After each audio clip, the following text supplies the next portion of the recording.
Terima kasih tuan sekalian yang tiba. Sedikit mungkin dari datuk kita yang pertama tadi di Minangkabau, ya nenek moyangnya itu yang diyakini itu kan memang betul seperti yang disampaikan oleh datuk kita tadi, Datuk Perpati Nasebatan dan Datuk Ketumanggungan. Dari situlah dasarnya adat Minangkabau dengan dua sistem gayanya, tapi walaupun dia dua sistem yang satu memusik dari bumi, itulah Datuk Perpati, dan kedua Datuk Ketumanggungan menunjang diratik ke bawah, menitik bagaikan hujan. Tapi diumpamakan sistem daripada pemahaman kedua datuk itu bertangguh nanya banyak turun.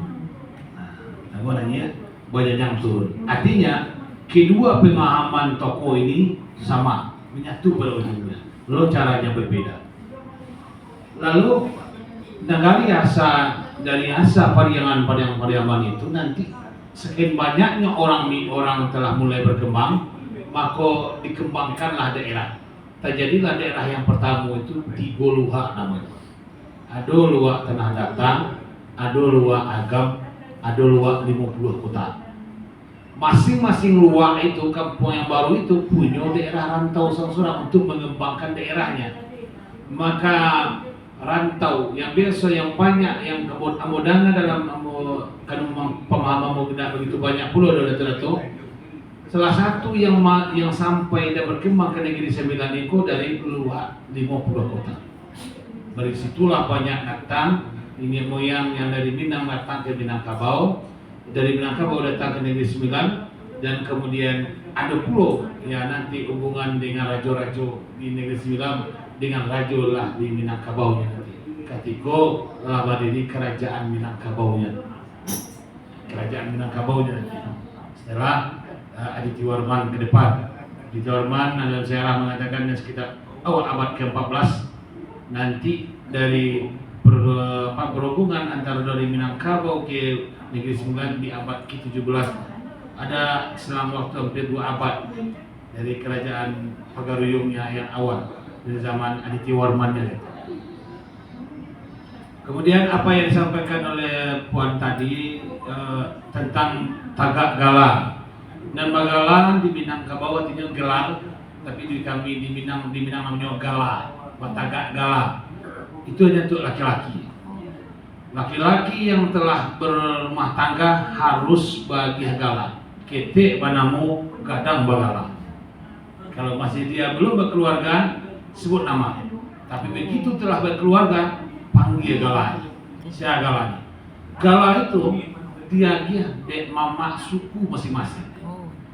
Sukunya apa? Kalau Ambo, sukunya Caniago. Datuk suku Ambo namanya galanya Malintang Datuk Malintang Sati. Ambo galamo Malintang Sati. Datuknya ada. Dan cuma datuk cuma pemimpin itu saja. Ketika nanti datuk kami itu tak dolai, baru nanti dicari balik panokong datuk. Bisa jadi yang mungkin bisa jadi datuknya, bisa jadi yang lain. Tapi harus dulu kepada tali darahnya turun dulu. Kemudian berbagi. Kalau sistemnya, kalau ikut datuk kini yang jadi datuk, ada paruiknya 3 ke bawah. Kalau datuk dari paruik 3 ke alah, pindah besok ke datuk paruik yang 3. Besok pindah ke datuk paruik yang ke-3. Jadi gantian untuk menjabat sebagai datuk dalam suku. Ya. Dan tak bisa pula orang lain yang akan jadi pemimpin suku itu. Namun tetap dalam suku itu dia yang jadi pemimpin sukunya. Sementara yang perempuannya tidak boleh tinggal. Ya, tetap satunya perempuan Minangkabau bisa digundokan. Kalau negadi dipanggil Supia. Nah, kemudian panggilan adat untuk kurang perempuan ialah gundokan. Mungkin itu Pak. Ya, terima kasih. Ini ada ditambahkan sama Pak. Pertama, untuk pertanyaan pertama, saya juga kurang memahami bagaimana mengaplikasikan adat Perpati di negeri Sembilan pada itu. Tapi di Minangkabau itu memang adat itu kan dibangun dari 2 kelarasan.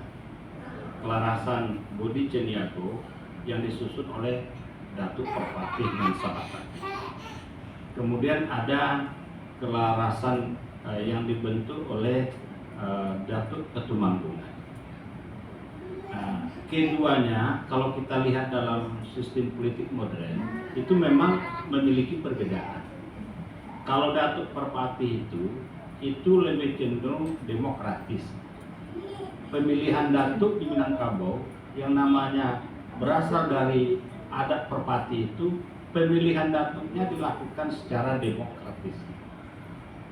Berbeda dengan kelarasan Koto Peliang, di mana datuknya itu adalah Datuk Ketumanggungan. Itu datuknya, proses pengangkatan datuknya itu biasanya melalui proses turun-temurun, seperti sistem kerajaan.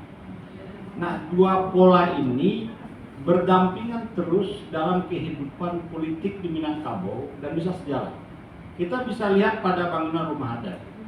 Kalau rumah adat, rumah gadang Minangkabau itu lantainya, ini apa bahasa Melayu yang mendatuk lantai ya?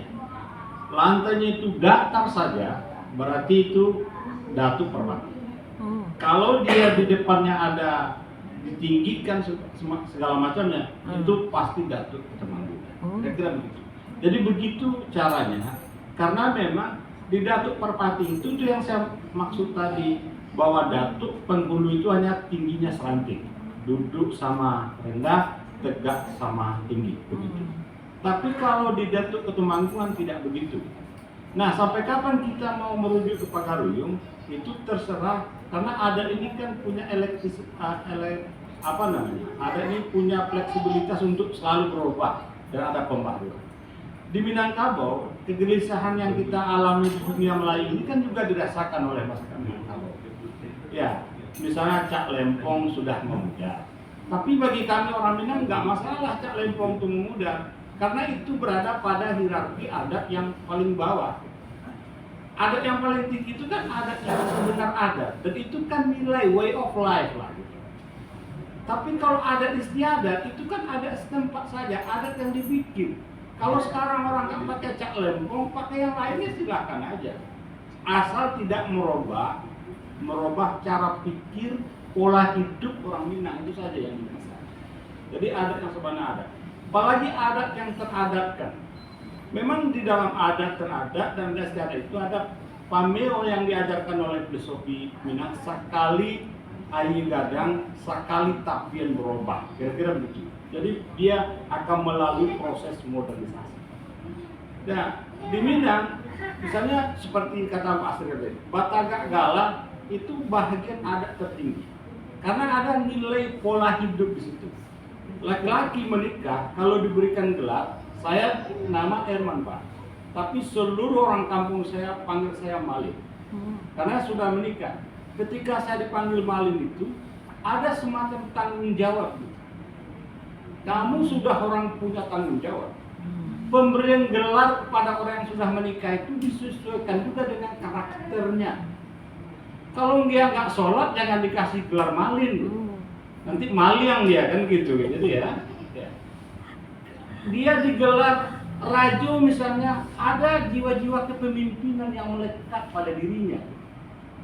Jadi memang gelar Minangkabau itu ada nilai-nilai yang fungsional yang diwariskan turun-temurun pada orang yang sudah menikah. Jadi ini yang apa? Nah, bagaimana gelar itu kepada perempuan? Gelar pada perempuan ini unik gitu. Tapi yang paling tinggi dari yang diberikan kepada perempuan itu memang sebutan Bundo Kandlo. Bundo Kandlo itu limpapeh rumah nenggadang. Bundo Kandlo di Minangkabau bukan simbol gitu. Kalau rapat datuk-datuk nggak setuju Bundo Kandlo, bisa keputusan itu dibatalkan di Minangkabau. Pesta, kalau nggak setuju Bunda Kandung, pesta ini bisa dibatalkan di Minangkabau. Jadi Bundo Kandung itu elemen yang menentukan, bukan hanya hak suara, tapi hak untuk memutuskan segala sesuatu di Minangkabau. Nah, itu yang berkaitan dengan adat yang sedikit saya tambahkan dari apa yang berbicara tentang dinamika adat Datuk Perpati dan Datuk Ketumanggungan. Saya ada soalan lagi. Iya. Kita maju soalan belakang. Ya. belakang lepas tu ke depan. Saya memandang situasi adat ini lah. Situasi adat ini kepinginnya mengapa? Mengapa ianya bertinggi? Ditidakkan wujudnya. Ya? Seperti kita ada seminar. Kita nampaklah itu dari segi nilai fisikalnya. Ya? Tapi bagi saya itu menyatakan sekeras-keras apa juga bentuk kepaduan yang kita nak adakan dalam Malaysia. Bangsa Cina, orang lain, India dan sebagainya. Mestilah berteraskan kepada adat. Kalau Islam itu way of life, ataupun cara hidup, way of life, dia diaplikasikan di Jepun, di Switzerland, di Australia, it's a way of life. Jadi beruntunglah orang yang memilih way of life ini. Tak kira lah agama. Ya. Ada apabila way of life ini dah di-set dan di-guideline kan dalam Al-Quran. Ya. Dia ada pula how the way of life is going to be applied. Jadi bagaimana pula cara hidup ini nak diaplikasikan. Maka beruntunglah orang yang mendapatkan adat itu sebagai satu aplikasi. Jadi tidak kira lah di China ke Jepun dan sebagainya. Apabila berlaku sesuatu, jadi kita tengok di Kelantan dia dapat disatukan. Kerana way of life ni, how the way of life is being implemented, dipakai guna oleh semua bangsa. Ya. Dan memang keras. Kelantan itu memang keras. Ya. Tanah Kelantan itu, tanah Melayu Kelantan itu telah dijual kepada yang lain. Jadi dia padu. Jadi dalam keadaan yang kedua ialah kita melihat kalau adat itu boleh menyatukan adat yang mana. Tentulah adat lain kerana ia bertulis, ada yang tersirat, boleh dia dirujuk dengan profesor. Cuma masalahnya ialah ia dipinggirkan kerana tidak ada kesatuan antara politik adat. This is very clear lah. Agama, adat dan ini tak mau disatukan, mau dipinggir-pinggirkan. Agamalah kamu dengan bentuk agama kamu, adatlah kamu dengan bentuk adat kamu, berpolitiklah kamu dengan pilihan kamu. Itu jadi masalah pilihan kita. Jadi apabila politik jadi mendominasi agama dan adat dan menguasai pendanaan politik dan sebagainya, maka tentulah orang-orang politik ini akan menggunakan dua sentimen ini atau dua senjata ini untuk memperkasakan politik menguasai negara. Jadi dalam keadaan ini saya ingat balik dia faham lah kita dalam politik saya pernah di perjuangan 5 tahun dan juga ketua kampung jadi saya pengamal politik dan juga pengamal dan saya pun dosen politik. Jadi dalam amalan saya nampak ini persoalan yang ini kerana kita tidak boleh bersatu dalam politik kerana ideologi fahaman kita berasingan. Saya kata saya lebih betul daripada kamu kata lebih betul, jadi tidak boleh. Jadi semua majoriti akan menentukan dan pemikiran kita, emosi, kebijaksanaan dan kecerdasan emosi, emotional intelligence ini yang perlu dibantu. Adat boleh, agama pun tak boleh. Kerana kita ada bangsa Cina dan budaya, bunuh dan ini tak boleh. Kita tidak boleh, nasib baik kita tidak berdizik dalam keadaan itu. Dan Islam itu sendiri, mazhabnya berbeza, panduannya, dan kita ada pula, saya suka pada Sufism ada pula Syiah dan Sunni yang kata dia lebih Islam daripada dia ni. Jadi dalam keadaan ini, agama seakan-akan tidak boleh, tetapi agama itu jadi padukan kepada adat.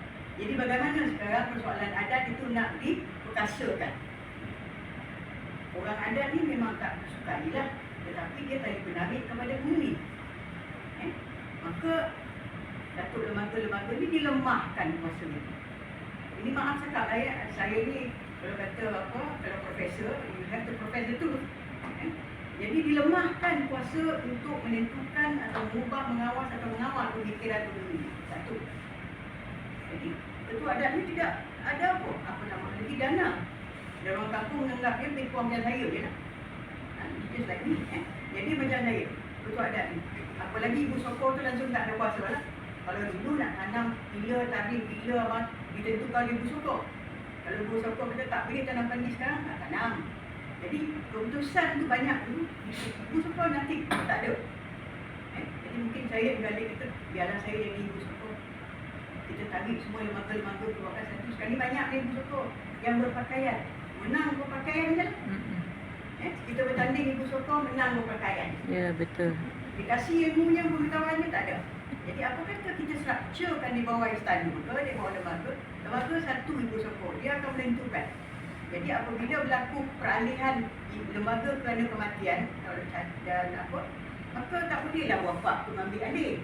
Pasal wafak pun nak jadi lembaga atas giliran. Lagi teruklah isu dia nanti.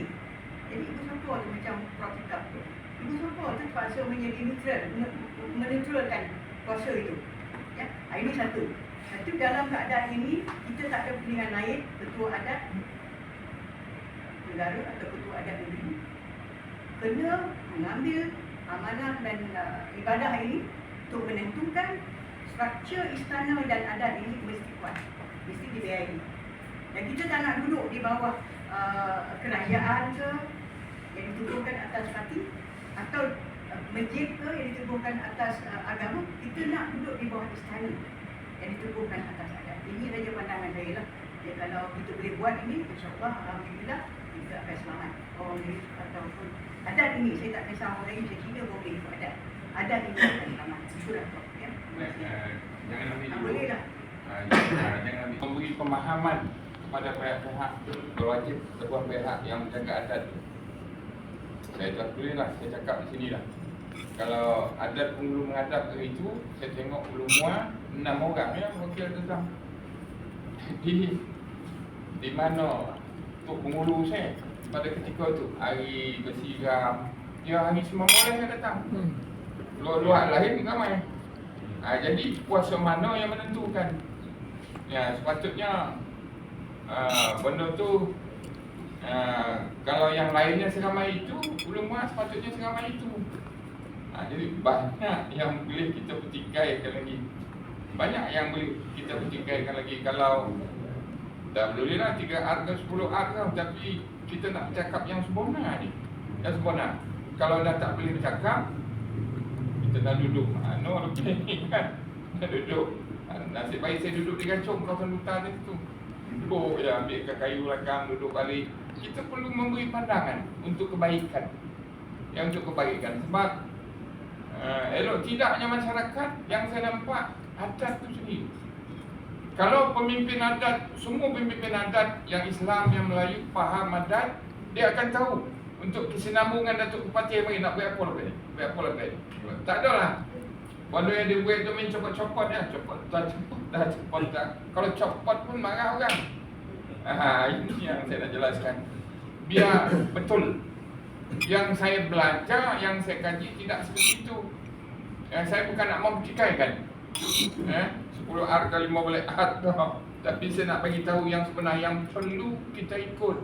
Itu yang saya kata, baik pagar, anak muda, cerdik pandai, alim ulama, nak diletak mana? Dia perlu dalam kelompok tu untuk memberi nasihat, untuk memberi pandangan. Ya, kita silakan yang ujung.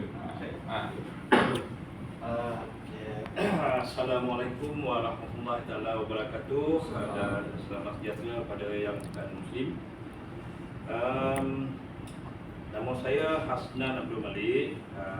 Saya ni salah seorang pengurusi JPKK lah, ketua kampung untuk dalam Kepilah ni. Ikut daripada kesinambungan Profesor tadi dengan rakan tadi, saya punya soalan ni lah kan. Kita ni saya nak bertanya lah, agak-agak ke mana lah hala tuju matlamat adat kita ni yang nak didukung oleh orang kita di dalam bilah, di dalam bismillah ni terutamanya. Sebab apa yang saya nampak sekarang ni, saya sebagai salah seorang pemimpin masyarakat, anak-anak muda, maksud saya tu, banyak yang tak tahu sebab pasal adat ni. Contohnya hari ni lah, kita pun dah buat wawarkan hebahan semua, tapi yang datang pun kasut saya seorang je lah, ketua pemuda angkatan muda. Yang lain kasut tak ada lah dah. Minat dia orang tu tentang adat ni saya tak nampak. Mungkin saya punya ilmu ni tak berapa apalah, tak setanding lah dengan Datuk Perdana, dengan Profesor Datuk kan. Cuma itulah dah kan, kita tak nampak lah benda ni boleh buai macam mana lagi adat ni. Apa yang akan jadi, akan masa depan. Boleh ke adat ni diteruskan apabila tak ada penyambung kan. Tak ada yang pandai lagi dah. Saya cakap tu orang, saya sendiri pun tak pandai. Tak berapa-apa dalam adat ni. Kita banyak main ikut-ikut je. Yang jelas betul-betul sekiranya macam Doktor Datuk pun dah tak ada lah kira nanti. Siapalah guys yang ngakon kan ada pasal adat ni. Adakah kita perlukan buatkan satu pencerahan kepada anak-anak muda ni tentang adat ni, ajar dia orang tu.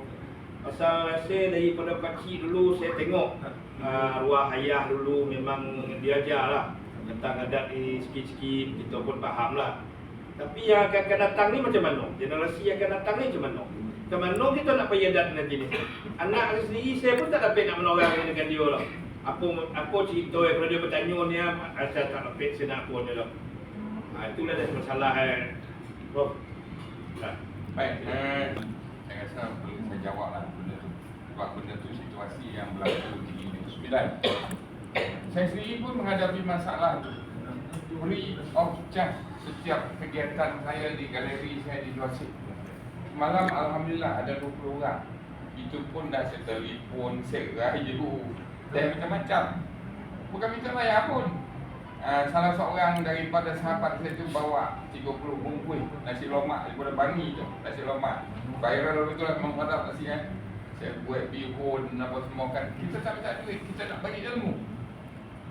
Tak tahulah apa masalah sekarang. Saya masuk ke sekolah. Saya masuk ke sekolah tu dengan beberapa rakan. Saya tanya, tu lembaga kau nak tak? Lacak, ibu kau nak tak? Tak, kau nak. Dan kemudian saya nak bagi tahu ke bawah duri tuanku almarhum Tengku Jaafar dah titahkan dahulu kelab adat pepatih ada setiap sekolah. Dia panas sekejap ya. Lepas itu dia sejuk. Tak dihidupkan. Tak dihidupkan. Cuma saya boleh buat rumusan bahawa untuk masuk ke depan ni, saya pernah berbincang dengan beberapa orang sahabat. Memang adat kita ni dah ada lagi je nak. Kalau dia lebih kepada acara. Jadi saya nak cadangkan lebih ni, kita pergi kepada pembudayaan. Itu sebab tu saya kata tadi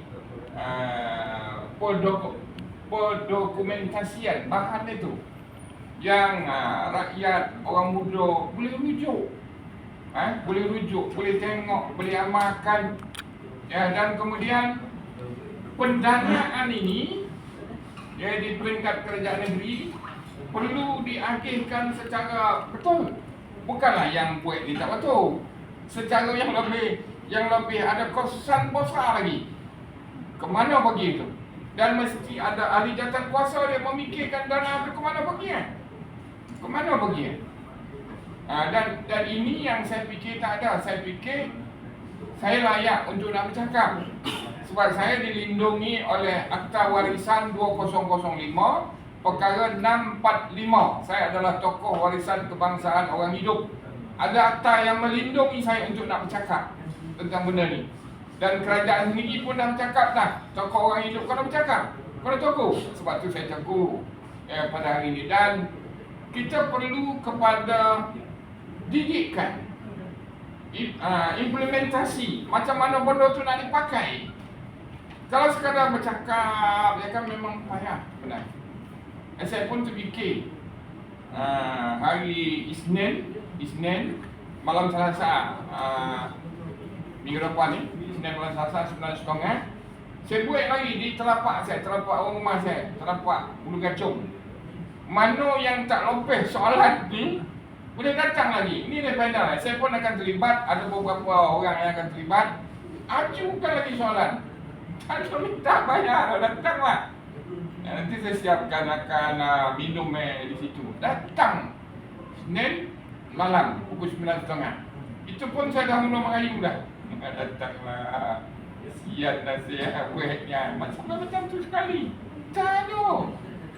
Ya kalau tanya orang tua-tua, saya minta ampun lah yang tua-tua. Tanya hal adat, dia tak tahu. Tapi kalau cerita Perdana Menteri kita, cerita Tun Mahathir, cerita nak melompet mana, tahu je ni aku mana, ni aku mana, ni aku mana punya. Latih menongai. Tapi cerita adat dia tak tahu. Itu hal politik kan biar orang politik selesai. Saya fikir untuk jangka masa yang akan datang, kita perlu bangkitkan balik tu kelab-kelab adat di sekolah. Kita kena tawikan di sekolah. NGO Zul kan, kita tak silap, pengusi persatuan sejarah dan adat Kuala Pilah. Nak jadi ahli nanti boleh daftar. Kita boleh hidupkan melalui benda-benda yang macam ni. Kalau tak ada, habislah. Sebab masa dekat-dekat nak habis. Silakan Azman. Terima kasih untuk tadi juga panel kita Untuk Khalid Mawati Bapa bunyi itu kunjungan daripada dosen Universiti Imam Bonjol ada program di peringkat negeri bersama juga dengan gabungan dengan Majlis Agama Islam Negeri Sembilan. Mungkin ada proses kerjasama untuk menjadikan institusi adat kita ni untuk dijadikan teras pendidikan di Negeri Sembilan. Mungkin juga dengan kerjasama datuk-datuk adat, dan sejak kebelakangan ini kita nampak sudah bahawa program-program yang melibatkan anak-anak buah seperti kerjaan, seperti berkondim, itu dah pun dimulai oleh setiausaha kerapatan adat di Luar Lumua. Dan ini mungkin proses-proses untuk menangani apa yang disebutkan oleh Tok Nan tadi, kebimbangan kita. Institusi adat kita ini akan terpinggir. Sebenarnya insya-Allah kita masih ramai lagi tokoh-tokoh adat, pembela-pembela adat yang sifatnya tidak melanggari hukum syarak. Dan juga ini proseslah sebenarnya supaya gerakan daripada bawah ini terus ditingkatkan. Sesuatu itu hidup dengan kukuh, berakar umbi dengan adanya gerakan daripada rakyat, gerakan daripada bawah, persatuan-persatuan, NGO, itu semua harus berperanan supaya kita tidak mengambil jalan mudah untuk kita serahkan kepada pimpinan semata-mata untuk menjalankan kerja-kerja besar ini. Supaya gerakan ataupun menginstitusikan adat menjadi budaya, itu tidak diserahkan kepada orang-orang tertentu saja. Sebab ini tanggungjawab semua. Ini tanggungjawab semua. Dan saya nampak sudah ada peralihan sebenarnya. Seperti mana pelopor Muhammadiyah. Di sini dah mula dah ada tumbuhnya Universiti Muhammadiyah di Perlis. Dan insya-Allah akan datang ini mungkin akan timbul juga Universiti Imam Bonjol ataupun Universiti Tunku Tambusai di Negeri Sembilan ini. Kalau kita nak ambil tokoh-tokoh yang ada di Negeri Sembilan ini sendiri. Dan tadi bila disebut madrasah diniyah rahmaniyah di Sumatera. Bukan saja Asyah Ghani, itu Asyah Ghani orang Selangor.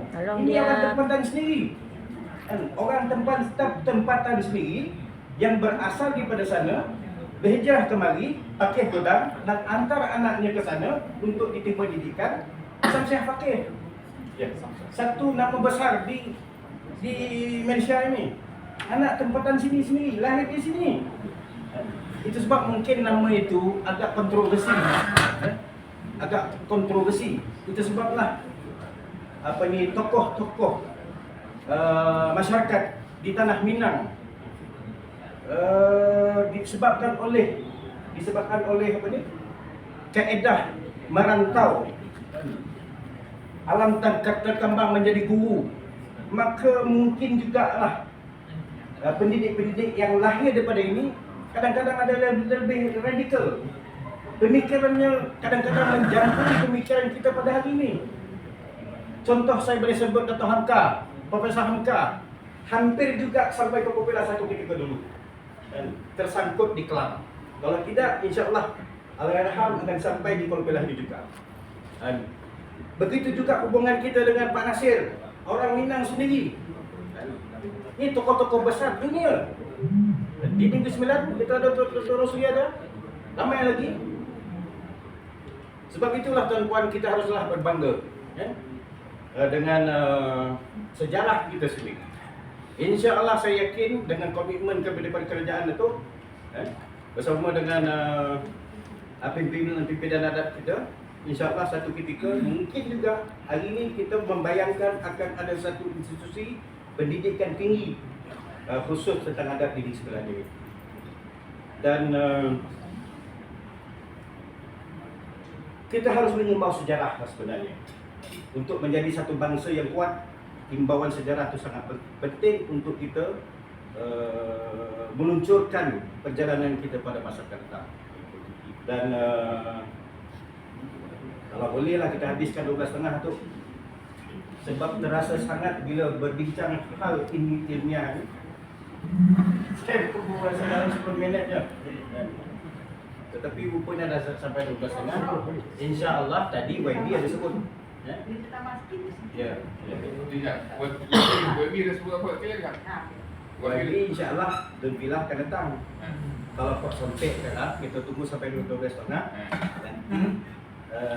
Boleh. Kita panjang lagi. Kita sambung lagi sesi perbincangan kita ni. Mungkin ke tempat lain. Mungkin ke tempat lain. Untuk kali boleh kita libatkan sama untuk kita sama-sama fikirkan sesuatu supaya faedahnya nak buah kita dapat. Faedahnya. InsyaAllah Kak, silakan Kak. Okey. Silakan. Liberalisasi kan, bukan nak liberalisasi ataupun normalisasi ni adat ni tak mahu macam tu lah. Dia untuk realisasi kan jangan letak adat di bawah muzium. Jangan dimuziumkan adat. Ya? Jangan dimuziumkan adat. Dan segala dana pembiayaan aktiviti adat dibawa ke muzium. Ini bukan saya against the government, no. Tetapi semangat dia tu tak jauh kat situ. Dia ni ada SOP, ada TI, ada KPI, bagai semua. Adat ni very flexible.